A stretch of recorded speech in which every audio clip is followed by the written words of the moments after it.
Hey everyone, I'm Jessica Kramer for MRC TV. Today we're asking people if they've even heard of the For the People Act, and we're going to get the reaction to things that are in it.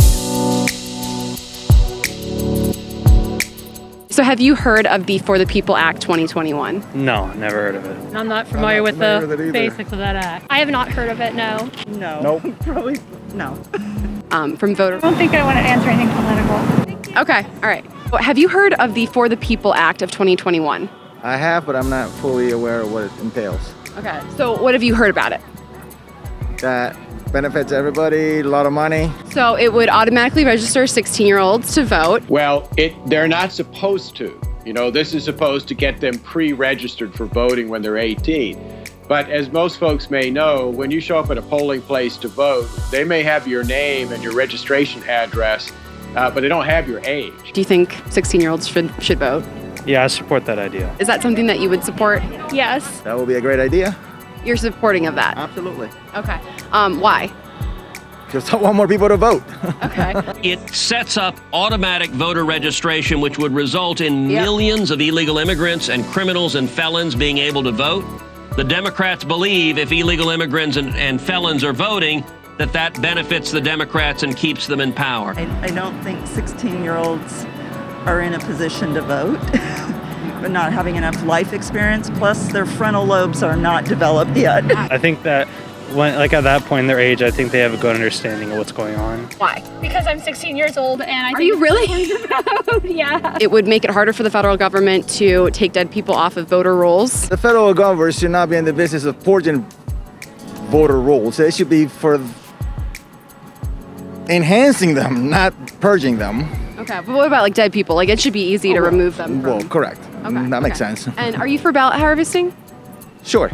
Not only that, it mandates universal mail-in balloting. It mandates ballot harvesting. This is all designed to facilitate fraud. It would make ballot harvesting legal, so a third party could collect an absentee ballot from you and then take it to a polling place, but there could be potential fraud issues with that. You trust somebody with your ballot?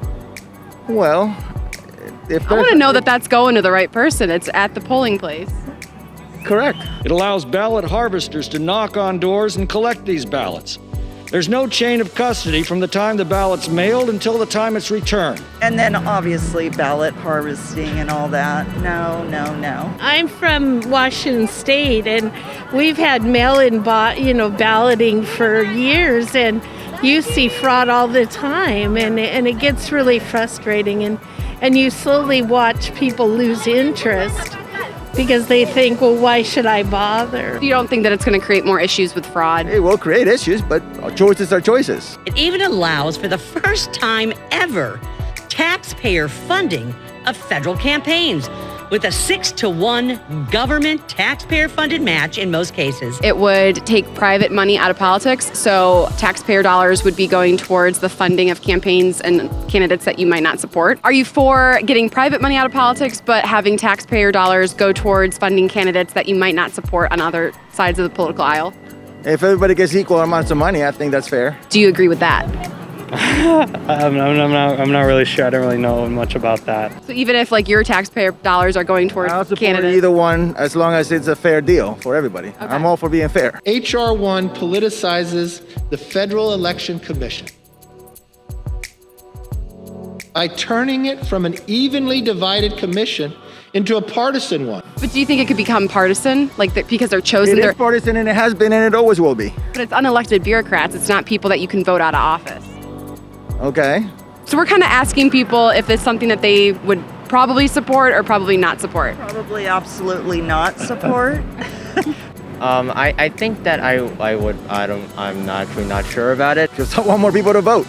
Okay. So my feeling is that we need to leave it alone and just make the information that we have, the laws that we have, in place. Don't fool around and try to make people think, oh, we're doing one thing and then they're doing another thing. It sounds like, again, one of those laws that has so many things mixed up inside of it. It sounds like you're talking about two different sides there. I couldn't tell whether you're talking about Republican or Democratic side there. Based on some of that, is this something that you would support or not support? Maybe. I think I need to do more research about it, but maybe. I don't know. We'll see. Well, I don't think it should be passed, probably. I think, because I think that would just cause more issues than, fix more. So, no, I personally, I don't think so. Okay. Just from what I've heard. Okay. It doesn't sound like a good idea. I can't really tell you how I would feel until I look at it. It's sounds like it's super complicated. Yeah, yeah.